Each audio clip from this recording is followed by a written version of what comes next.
चलते चलते बांका जिले के रजौन प्रखंड में है और रजौन के एक सामाजिक कार्यकर्ता है, प्रबुद्ध जन है, दिवाकर प्रसाद यादव।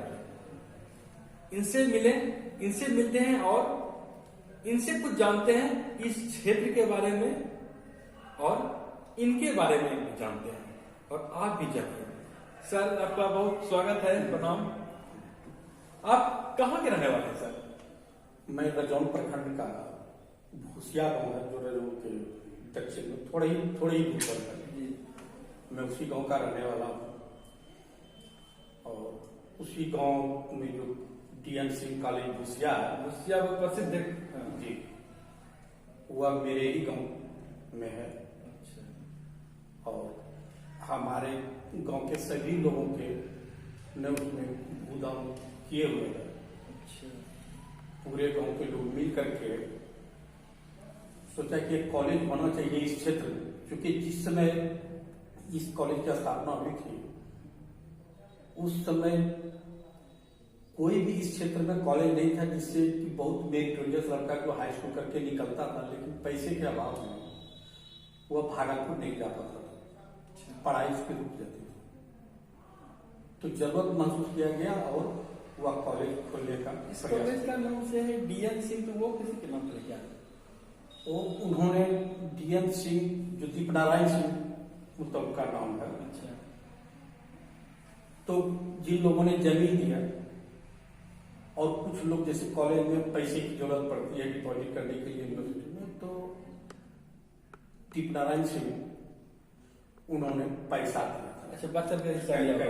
अच्छा, इसलिए उनके नाम पर इस कॉलेज का नाम हुआ। रजौन में सर, रजौन क्षेत्र में और क्या क्या विशेष चीज है सर? रजौन क्षेत्र में एक तो आपने ये देखा कि एक प्रखंड है, लेकिन यहाँ पर एक कॉलेज है। अच्छा। डिग्री कॉलेज है। दूसरी बात कि यहाँ ITI कॉलेज भी है जो भूसिया गांव में है। अच्छा। आप यहाँ देखेंगे कि बगल में धोनी हाई स्कूल है, बगल में ही ब्राह्मण हाई स्कूल है। शिक्षा का हब है ये। शिक्षा के मामले में ये क्षेत्र, और बगल में ही आप खैरा हाई स्कूल जो बहुत पुराना हाई स्कूल खैरा है। यहाँ चुन यादव जो MP हुआ करते थे वो भी यहाँ पढ़े थे। खैरा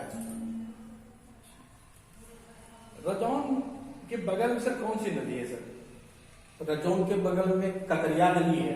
कतरिया नदी किनारे रजौन, जो आप मान के चल सकते हैं कि रजौन के एकदम बीचों बीच और अंत तक चला जाता है। वो आपका जगदीशपुर के पास में है तक, मैंने दूसरी जगह से। और इससे सिंचाई जो है करने में लोगों को सुविधा होती है। सिंचाई अब होती है सर इस नदी से? सिंचाई अभी भी हो रही है।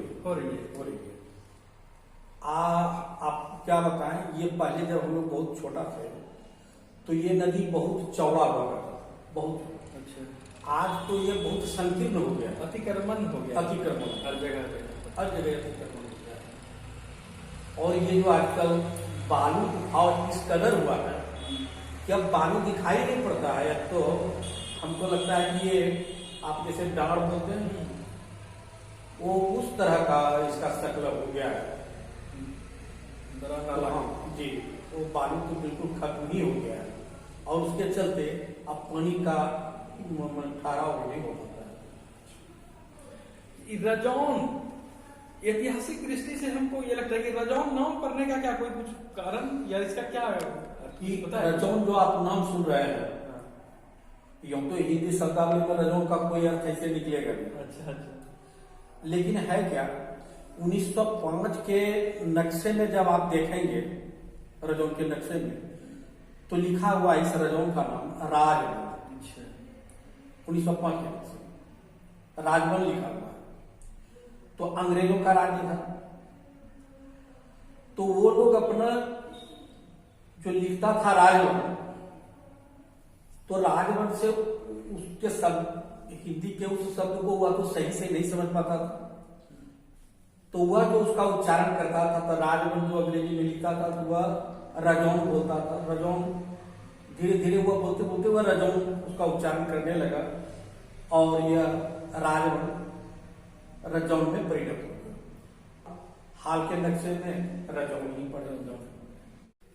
रजौन में चौक पर देखते हैं तालाब है और लोग उसको सूजा तालाब के नाम से भी जानते हैं। कि क्या है इसकी कहानी, कुछ पता है आपको? जी हाँ, आप रजौन थाना के दक्षिण करीब आधा किलोमीटर की दूरी पर एक कुटिया है। उस कुटिया के पास ही एक जीर्ण शीर्ण मकान अभी भी आप देखेंगे वहां पर। हम लोग जब छोटे थे तो हम लोग उसमें के अंदर जाके खेलते थे। वह बहुत अब नीचे धंस गया है, लेकिन फिर भी आप देखेंगे कि वह मकान का स्वरूप आज भी दिखाई पड़ता है। बच्चे आज भी उसके अंदर घुस करके कुछ खेलते होते हैं। तो कहा जाता है कि इस सूजा को तारा सूजा के जो मुगल का जो वंशज है, अच्छा, उनके कहा जाता है कि उन औरंगजेब के साथ जो लड़ाई हुई थी, दारा सूजा और उन चारों भाइयों में जो सत्ता का संघर्ष जो चला था, तो वहां से जो उनका एक भाई सूजा जो है वह भाग करके कभी यहां पर भी आया हुआ था। अच्छा। तो उसका नाम भी सूजा शिकार है। उसमें कहा जाता है कि राजा रानी रहा करते थे और अंदर ही अंदर एक खो, जो हम लोगों ने भी देखा है। अच्छा। हालांकि पूरा खो में तो डर से नहीं घुसते थे, लेकिन हम लोगों ने देखा है। और ये कहा जाता है कि इसका जो अंदर अंदर जाने का था, तो जो थाना के बगल में जो पोखर आप देखते हैं, तालाब, हाँ, उसमें उसका मुंह था। हुआ वो हम लोगों ने 1 किलोमीटर की दूरी को भी करीब दूरी पर। हम अब आज तो चूंकि उसका कुछ पक्कीकरण कर दिया गया है तो नहीं दिखाई पड़ेगा आपको, लेकिन हम लोगों ने देखा है। तो आप देखेंगे कि उसमें तो लोग तरह तरह की बातें करते थे कि हो सकता है कि अंदर में यदि खुदाई हो या कुछ काम चले तो महारानी का कुछ कीमती स्वर्ण जेवरात ये सब मिल सकता है, लेकिन इस पर तो कभी कोई सरकार ध्यान नहीं दी। लेकिन ये किंवदंती है, लोग ऐसा कहते हैं कि राजा करते थे। और एक चीज जो मैंने कहा पहले कि ये राजवन कहलाता, ये राजा का वन था। ये रजौन जो है पूरा क्षेत्र ही जंगलों से भरा था, इसलिए ये राजवन कहलाता था। ये राजा का वन, और यहाँ पर ये छिपने के लिए सुझाए थे। यहाँ के लोग मूलतः मुझे लगता है कि खेती से भी जुड़े हुए। जी हाँ, जी हाँ। ये रजौन प्रखंड सेंट्रल टीम से जो जांच आई थी, तो उन्होंने भी इस क्षेत्र को धान का कटोरा बोला रजौन। यह मूलतः बांका से कितना दूरी पर होगा? ये बांका से 20 किलोमीटर, बांका से 20 किलोमीटर, 20 किलोमीटर रजौन। अच्छा। यो तो क्षेत्र शुरू हो जाता है उनका पुनसिया से ही रजौन स्टार्ट, इधर जगदीशपुर एरिया और इधर जगदीशपुर एरिया तक चला जाता है। इधर आपका जो शराब फैक्ट्री देखते हैं वो रजौन में, वो रजौन में है। जबकि लोग कहेंगे कि वह जगदीशपुर में, क्योंकि जगदीशपुर के पास है वो, लेकिन वह है रजौन में, रजौन एरिया में। और रजौन है आपका विधानसभा इसका रजौन धुरिया आता है। लेकिन एक बात और याद दिलाते हैं कि जिस समय देश आजाद और ये जो पहला चुनाव हुआ था विधानसभा का, ये रजौन जो है अमरपुर में था। अमरपुर विधानसभा, अमरपुर विधानसभा, वो बाद में कट करके ये रजौन धुरिया विधानसभा बना। अच्छा, हम ये पूछना चाह रहे थे कि यहाँ के लोग जो खेती करते होंगे, क्या ज्यादा क्या उपजाते हैं? हाँ, तो आपको मैंने कहा कि ये धान के लिए तो बेहद प्रसिद्ध है, और जितना अच्छा धान यहाँ होता है उतना अच्छा आपको इधर पूरे बागपत कमिश्नरी में नहीं मिलेगा। एक बात और कि आप जो कभी जैसे कि लालू यादव की बेटी के शादी में अखबारों में आया कि भाई भागलपुर से कतरनी का चावल, कतरनी कई दिन तक निकलते रहा, तो यहाँ के कतरनी की चर्चा होती है। तो भागलपुर, चूंकि भागलपुर जिला में ही हम लोग थे, एक बांका जिला तो बाद में बना है, लालू यादव जब बने उसके बाद 1991 में बना है। इसके पहले हम लोग भागलपुर जिला में ही थे। तो तो ये कतरनी जगदीशपुर जो आप बाजार देखते हैं, एक्चुअली जगदीशपुर में जो धान, क्योंकि एक ही मार्केट था उस समय जगदीशपुर, उस समय ये रजौन हाट में देखते हैं ये नहीं था, तो यहाँ से जो भी धान होता था वह वही चला जाता था। तो सभी धान वही बिकता था, तो लोग यहाँ जो कतरनी की जो खेती होती है, तो वस्तुतः आज के तारीख में यदि सोचा जाए तो वह बांका जिला में ही, बांका जहाँ कुछ भागलपुर भागलपुर जिले में थे, कुछ रजौन क्षेत्र, जी रजौन क्षेत्र में आपका जो है कतरनी कहाँ कहाँ होता है, कुछ पता है आपको? आपको कैथा, कड़पा, अच्छा, भगवानपुर, मझगांव। आपने नजदीक से कभी कतरनी की खेती को देखा है? जी हाँ, कतरनी की खेती तो मैंने खुद भी किया है। खुद किया है? कब, कितना दिन पहले? लगभग हमको लगता है कि हो गया 35 वर्ष हो गया। कतरनी में जो सुगंध पहले हुआ करती थी, आपने जब देखा है, और अभी का कतरनी, दोनों में क्या अंतर है? अभी बहुत बड़ा अंतर है। उस समय कतरनी में सुगंध हुआ करता था। यदि किसी के यहाँ कोई गेस्ट आता था और यदि तो बनता था जो चावल खिलाने के लिए, वो कतरनी का ही, तो अगल बगल वाले भी ये कह देते थे कि लगता है कि इनके यहाँ कोई गेस्ट आया हुआ है, क्योंकि आज कतरनी बना हुआ है, कतरनी का चावल, तो उसका सुगंध। लेकिन आज कतरनी में वह सुगंध नहीं रहा। क्या कुछ कारण समझते होंगे आप? देखिए, कुछ लोग तो ये कहते हैं कि ये चंदन का जो पानी है, आपको ये भी बता दें कि कतरिया नदी तो बोले कि बीच होकर के, लेकिन हमारे बॉर्डर को जो है चंदन नदी, हमारा जो पश्चिमी बॉर्डर है वह चंदन नदी का किनारा है। तो चंदन नदी का जो पानी का जो प्रभाव जो है वह रजौन प्रखंड में है, उससे सिंचाई होती है।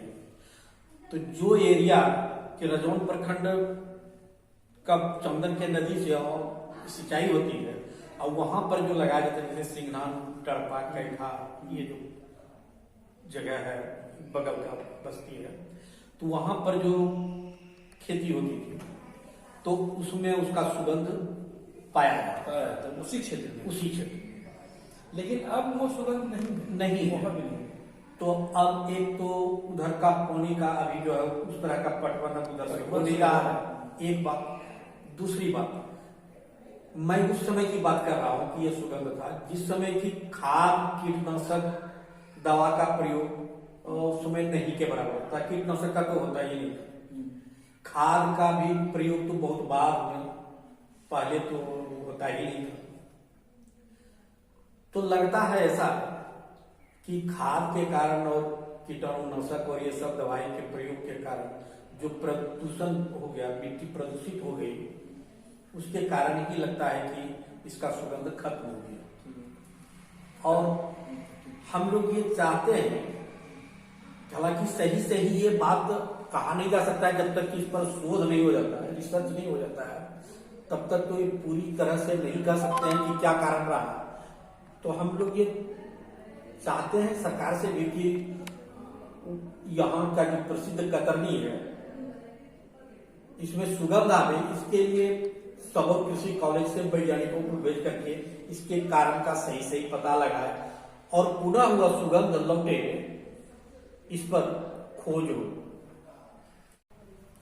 आप सामाजिक जगत में सक्रिय रहते हैं, इस क्षेत्र को अपनाने के पीछे क्या वजह है? हाँ, इसका एक वजह यह है कि जब यहाँ बिहार में छात्र आंदोलन शुरू हुआ, 1974 की बात मैं कर रहा हूँ, जब छात्र आंदोलन शुरू हुआ तो हम लोग स्कूल के छात्र हुआ करते थे, धौनी हाई स्कूल है, वहां के हम लोग छात्र होते थे। तो इसका असर हम लोगों पर भी हुआ। पूरे बिहार में छात्र आंदोलन पूरे रौ में था। छात्रों पर पटना में गोली चली थी, विद्यार्थी मरे थे। इसको लेकर के पूरे बिहार में आंदोलन छिड़ गया था और हम लोग भी उस छात्र आंदोलन में शरीक हो गए। छात्र जीवन से ही आप राजनीति में जुड़ने का कोशिश की है या उस ओर जो है प्रेरित हुए? हाँ, उस छात्र जब यह हम लोगों को लगा कि छात्रों को मारा गया इसीलिए कि छात्र रोटी रोजी की बात करते थे कि हमें रोटी चाहिए। उस समय आपको अब याद दिलाएं कि उस समय बहुत ही गरीबी था।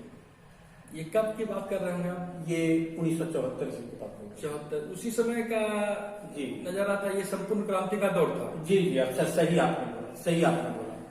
उसी समय छात्र आंदोलन जब हुआ, यह पहले गुजरात से स्टार्ट हुआ था। यह छात्र आंदोलन संपूर्ण क्रांति। जी। अच्छा। तो गुजरात के छात्रों ने बिहार के पटना यूनिवर्सिटी, भागलपुर यूनिवर्सिटी, यहाँ के छात्रों को भी आमंत्रित किया था कि हमें साथ दें, चूंकि वहाँ छात्र मारे गए थे। अच्छा। और यहाँ पर भी उस समय श्रीमती इंदिरा गांधी देश के प्रधानमंत्री हुआ करते थे। तो बेरोजगारी का माहौल था, भ्रष्टाचार भी चरम पर था। तो लोग गरीब थे, पढ़ करके जब निकलते थे, उन्हें जब कोई रोजगार नहीं मिलता था तो काफी परेशानी होता था कि माँ बाप बड़ी दिक्कत से। उस समय विद्यार्थियों की संख्या इतना नहीं हुआ करता था, बहुत ही कम। लड़कियों की संख्या तो समझिए कि जिस क्लास में मैं पढ़ता था उसमें मुश्किल से 4-5 लड़कियां थी, 4-5 ही लड़की होगी, बहुत ही कम। ये बताइए, संपूर्ण आंदोलन जिस समय हुआ था उसमें का कुछ नजारा आपको स्मरण है? तो उस समय क्या कहा जाए कि रोज दिन लोग नारा लगा करके हम लोग जो है निकला करते थे। कहाँ? धोनी स्कूल से जब बाहर, हम लोग जब स्कूल से बाहर निकलते थे अच्छा। तो हम लोग सरकार के विरुद्ध में नारा लगा करके ही निकलते थे। अच्छा। शाम में हम लोग गोष्ठी क्या करते थे सरकार के विरुद्ध में। तो आप लोग की गिरफ्तारी नहीं होती थी? गिरफ्तारी हुई एक बार। हम लोग क्या बताएं, हम लोग तो बहुत छोटे थे, लेकिन फिर भी आंदोलन में बहुत सक्रिय थे। और एक ही भूत सवार था दिमाग में कि ये सरकार हम लोगों के लिए कुछ सुनती नहीं है, छात्रों के लिए कुछ नहीं सुनती।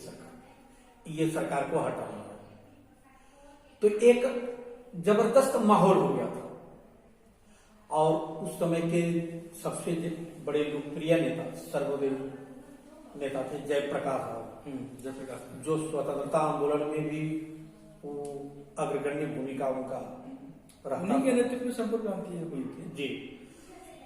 तो वो छात्र आंदोलन का नेतृत्व लोकनायक जयप्रकाश ने किया। पूरे देश में, पूरे बिहार में एक उबाल छाया गया था पूरे समाज में। अच्छा, उसमें बांका में कौन लीडर थे? जो देखिए, बांका में जो लोग थे, समझिए बांका जिला का ये रजौन जो है प्रखंड। अच्छा, बांका तो जिला, ये सब भागलपुर में जिला नहीं था। अच्छा, भागलपुर जिला हुआ करता था। अच्छा। लेकिन उस समय रजौन के जो समाजवादी आंदोलन से जुड़े हुए थे, इन लोगों की भूमिका बड़ी महत्वपूर्ण हुआ करता था। उस समय हमारे क्षेत्र में थे स्वर्गीय सहदेव प्रसाद सिंह वर्मा के थे राधाकांत दास रजौन में, वो जो हॉस्पिटल के बगल में है उनका घर है। एक थे गणेश प्रसाद सिंह, धोरैया से थे उदेश्वरी प्रसाद सिंह। बहुत सारे लोग थे जो समाजवादी आंदोलन से जुड़े हुए थे, समाजवादी नेता थे वे लोग, और बहुत अच्छे स्वभाव के थे। समाज के सभी लोगों को जोड़ करके चला करते थे। हम लोग भी, चूंकि वो जब मीटिंग थी तो हम लोग भी उस मीटिंग में भाग लिया करते थे।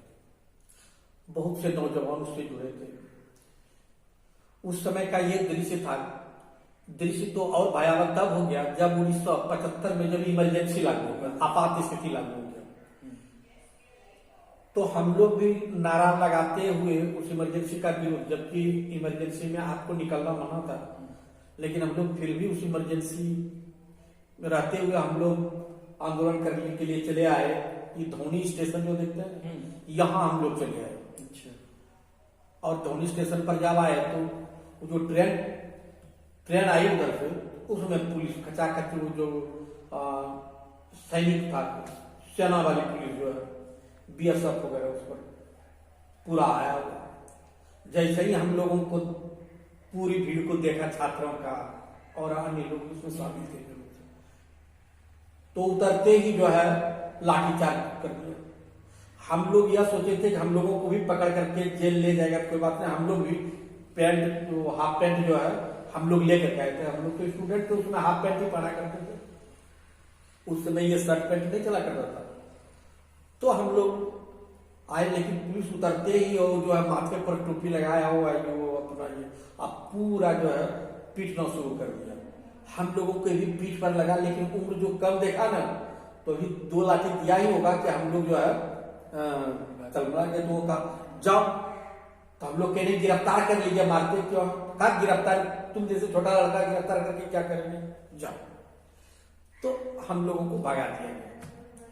तो इस तरह से माना आग लग गया था लोगों को। हम लोग नारा लगाते हुए कतरिया पुल, कतरिया नदी की चर्चा की ना, वो कतरिया पुल है, तो हम लोग जो ही नारा लगाते हुए कतरिया पुल पर आए थे तो बाराहाट की पुलिस और रजौन की पुलिस, ये दोनों तरफ से, तो बहुत से छात्र भाग गए, लेकिन जैसे हम हुए 2-4 छात्र लेकिन नहीं भागे, क्योंकि हम लोगों में एक अलग जज्बा था कि गोली चले या कुछ भी हो हम लोग भागेंगे कैसे, ये तो शर्म की बात है। तो हम लोग पकड़ा गए, हम लोगों को उठा करके लेकर के थाना आया और फिर समझा बुला करके फिर हम लोगों को छोड़ दिया गया, उम्र कम होने के कारण छोड़ दिया गया। लेकिन उस समय एक अलग जज्बा था, वैसा आंदोलन फिर हम लोगों ने कभी नहीं देखा और दिल में उस तरह की बातें कभी आई नहीं। वैसा आंदोलन वैसा आया आंदोलन में लोग उसको आजादी का दूसरा आंदोलन का करते हैं।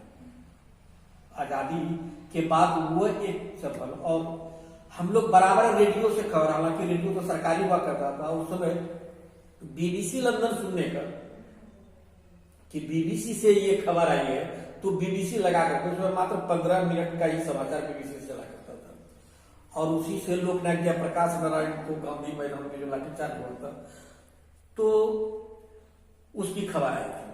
अब भारत का जो समाचार था ये तो बिल्कुल सरकारी रेडियो के तरह था, सरकार भी चाहती थी वही समाचार आता था, इसलिए सरकार के इस रेडियो पर तो विश्वास ही हट गया सरकारी समाचार पर।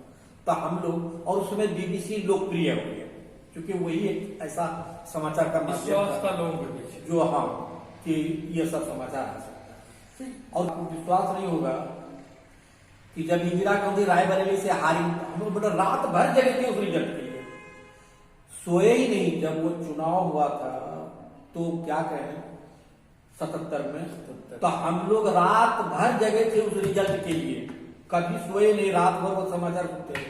और जो ही 12 से 1 बजा ही होगा कि रायबरेली का समाचार आया कि इंदिरा गांधी चुनाव हार गए, और उसी समय उस आकाशवाणी से झुमका गिरा रहे, एक गाना बहुत उस समय, आज तो लोग नहीं जानते हैं, झुमका गिरा रहे बरेली के बाजार में, झुमका गिरा रहे, यदि सुने होइएगा तो उस समय हुआ गाना बजा। तो हम लोग रात भर जग करके हुआ रिजल्ट सुने, और पूरे हिंदी बेल्ट बिहार हुआ, यूपी हुआ, मध्य प्रदेश, राजस्थान, दिल्ली, एक भी सीट कांग्रेस को नहीं मिला, एक भी सीट नहीं, पूरी तरह से सफाया हो गया। ये उस आंदोलन का प्रभाव था, समझ सकते हैं, इतना लोगों में जबरदस्त गुस्सा था। लेकिन बाद में इस तरह से हम लोगों की रुचि, लेकिन और एक बात बता दें, आज के संदर्भ में और उस समय के संदर्भ में बहुत बड़ा फर्क है। उस समय के जो नेता हुआ करते थे, उस समय हम लोगों के राजनीति में कर्पूरी ठाकुर बिहार के चीफ मिनिस्टर बने। कर्पूरी ठाकुर को तो आप लोग भी जानते हैं, पढ़ते हैं, हम लोगों ने तो कर्पूरी ठाकुर के साथ भोजन किया है। रजौन हुआ बराबर आया करते थे जी, रजौन में एकदम ऐसे ही बैठ करके हम लोग कई बार, कम से कम 5 बार तो निश्चित रूप से कर्पूरी जी आए होंगे, और हम लोग साथ बातचीत किए होंगे, बैठे होंगे, भोजन किए, मंच पर जो है भाषण ये सब क्या करते थे। संपूर्ण आंदोलन के समय आप स्टूडेंट थे और कहीं न कहीं कम उम्र के थे, और आज भी वो यादें आपके जहन में है, और आज आप एक सक्रिय रूप से समाज से जुड़े हुए हैं, राजनीति से भी जुड़े हुए हैं, और अच्छी तरह से आप मंथन कर सकते हैं। तो हम यह जानना चाहेंगे कि क्या जिस उद्देश्य के साथ वो आंदोलन शुरू किया गया था, जिस राउंड में था, क्या उसने अपने लक्ष्य को प्राप्त किया था? जी, जिस भावना से छात्र आंदोलन हुआ, जन आंदोलन हुआ और कांग्रेस की सरकार को हटाया गया, बाद में उस सोच को बेहद गहरा धक्का लगा। जिस मकसद से कि संपूर्ण बदलाव आएगा, वह बदलाव नहीं हुआ और बहुत ही राजनीतिक चरित्र जो है ना, वह गिरता चला गया। उस समय विपक्ष में जो लोग थे वो बहुत उच्च स्तर के नेता हुआ करते थे, उच्च नैतिक मापदंडों को लेकर के राजनीति क्या करते थे। सत्ताधारी में भी जो थे उन लोगों में गिरावट आया था, लेकिन इसके बावजूद भी बहुत कुछ बचा हुआ था। लेकिन आज जब मैं देखता हूं तो बहुत ही घटिया स्तर की राजनीति हो रही है, निम्न स्तर की राजनीति हो रही है, जिसके कारण अब तो लोग ऐसा सोच रहे हैं कि अच्छे लोग राजनीति में जाना भी पसंद नहीं करते हैं, राजनीति से ही गिरना हो गई है। ऐसा हो रहा है। आज तो आप चाहें कि अच्छे अच्छे गुण के हम समाज सेवी हैं, समाज की सेवा करें, और जो उस समय प्रतिष्ठा मिलती थी, आज वो सब कुछ नहीं है। आज आप राजनीति में यदि आपको पैसा है तो आज आप टिकट लेंगे और आप नेता बन जाएंगे। आपको समाज सेवा करने की जरूरत नहीं, आप चाहे जिस स्तर से जैसे भी पैसा कमाया हो। आपके जैसे लोग, जी, बहुत से लोग समाज सेवा में लगे हुए हैं, तो उन्हें क्या मिलता है समाज से? क्या आपको लगता है सम्मान भी जो मिलना चाहिए वो मिल पाता है?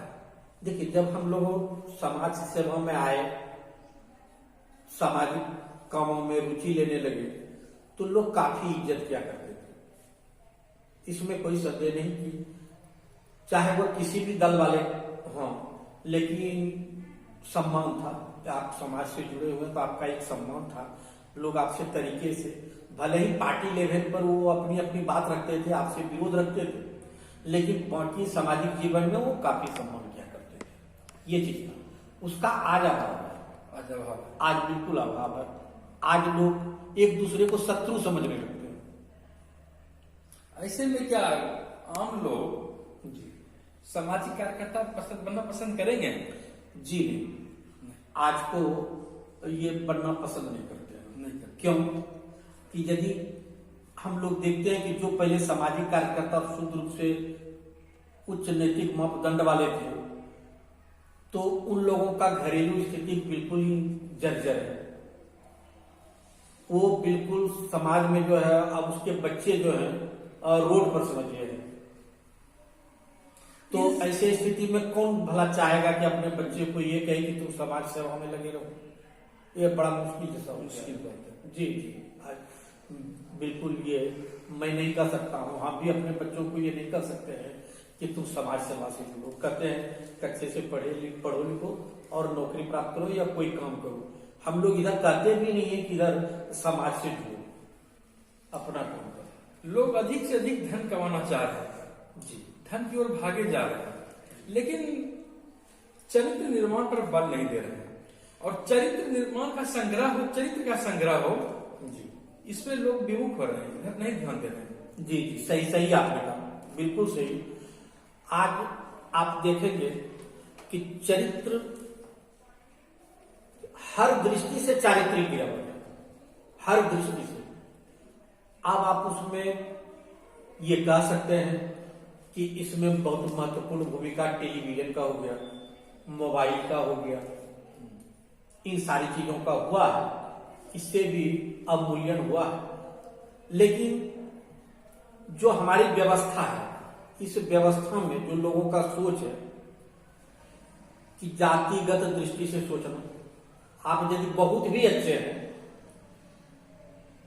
तो लोग इसलिए आपको नहीं चाहेंगे कि यदि दूसरा आदमी और यदि उस जाति का, खास जाति का यदि वो अपराधी भी है और दूसरे जाति से यदि आप बहुत भी अच्छे हैं तो आपको इसलिए मदद नहीं करेंगे कि आप उस जाति से, फला जाति से बिलोंग करते हैं, और वह यदि अपराधी भी और उसके जाति का है तो वह उसको मदद करते हैं। जातिवाद की भावना। जातिवाद की भावना, इससे लोगों में आप अच्छा बनने का, जो लोग अच्छे हैं बनना चाहते हैं वो नहीं बन पाते हैं। व्यक्तिगत प्रश्न है जी कि पारिवारिक तौर पर आप के बच्चे क्या करते हैं? जी, हमारे बच्चे, मुझे 2 बेटा 1 बेटी है। बेटी सबसे बड़ी है, वो पीजी कर रही है जूलॉजी से, और बेटा जो है ये दोनों बिहार इंजीनियरिंग में है। जी, शिक्षा का अच्छा माहौल है आपके परिवार में, इस समाज में? जी हाँ, मेरे भाई सभी जो है पढ़े लिखे हैं, और मैंने अपने तरीके से अपना धनोपार्जन कर रहे हैं। ये है, पढ़ाई पर सभी लोग ध्यान दिए हुए हैं। मैंने पहले ही कहा कि बच्चों को राजनीति से और इन सब चीजों से उसे दूर रखे हुए हैं। आप किसी राजनीतिक दल से जुड़े हुए हैं? जी हाँ, मैं तो पहले ही कहा कि जनता पार्टी से, उस समय जनता पार्टी का निर्माण हुआ तो मैं विद्यार्थी जीवन से ही जनता पार्टी में आ गया था। जब जनता पार्टी टूटा तो हम लोग चले आए, आपका जनता दल बना, वो भी टूट गया। तो वो भी टूट गया, जदयू और राजद बना। तो वर्तमान में किधर है? तो वर्तमान में अभी तो हम राजद में हैं। अच्छा, विपक्षी दल की भूमिका कर रहे हैं। अभी यहाँ से विधायक भी हैं, मुझे तो भी राजद से ही हैं अभी। आप समाज से जुड़े हुए हैं, राजनीति से भी जुड़े हुए हैं। हमको आप कोई एक ऐसे राजनेता का नाम बताइए जो आपको अच्छे लगते हैं। देखिए, राजनेताओं में तो अभी के तारीख में जब अच्छे की बात किए तो राजद में अभी हम तेजस्वी को, जो तेजस्वी का जो तेज है, तो वह हम मान सकते हैं आज की तारीख में कि ठीक है। और नीतीश जी भी जो मुख्यमंत्री हैं, ये भी तो जदयू से हैं, लेकिन वह हिंसक और काम कर रहे हैं जो होना चाहिए एक मुख्यमंत्री के रूप में, हुआ है। भारतीय जनता पार्टी में कोई अच्छे नेता आपको लगते हैं जिससे आप प्रभावित हैं? भारतीय जनता पार्टी में कभी लगा करता था हमको, वो थे अटल बिहारी वाजपेयी। जी, अटल बिहारी वाजपेयी, वो एक उच्च मापदंड के नेता थे। आज के माहौल में जो जिस तरह की बातें हो रही है, हम नहीं समझते हैं कि भारतीय जनता पार्टी में कोई ऐसा लीडर है जो उच्च मापदंड लेकर के चलता है। मार्केटिंग करने का हुनर जो है मॉडर्न टेक्नोलॉजी के सहारे, उद्योगपतियों के सहारे, अखबार के माध्यम से, यानी पैसों का खेल है। इसमें आप वो क्वालिटी बेस्ड लीडर मैं नहीं मानता कि जो होना चाहिए। आज कर सकते हैं, हमको ये करने में हर्ज नहीं कि आप मान सकते हैं कि बहुत लोग कहते हैं कि बहुत लोकप्रिय है नरेंद्र मोदी, लेकिन जो भारत के प्रधानमंत्री नेहरू हुआ करते थे, जो श्रीमती इंदिरा गांधी थी, लाल बहादुर शास्त्री थे, ये भले ही वह जिस पार्टी में हो, कभी हम भी इंदिरा गांधी का विरोध करते, लेकिन ये लोगों का जो स्तर था, जो क्वालिटी था, जो अंतर्राष्ट्रीय सोच था, उस स्तर का ये कार्य कहां मैं पाता हूं? नहीं है। बिल्कुल जो है पार्टी के अंदर में ही बंधे रह जाते हैं। लेकिन वो सब ऐसे नेता थे जो सिर्फ पार्टी के लिए नहीं, यदि विरोधी में भी कोई अच्छे हैं तो उनकी भी प्रशंसा, नेहरू उनकी भी इज्जत क्या करते थे, इंदिरा जी भी उनकी इज्जत क्या करते थे। जेपी से विरोध रहने के बावजूद भी इंदिरा गांधी आकर के बैठती थी और बात करती थी, आशीर्वाद देती।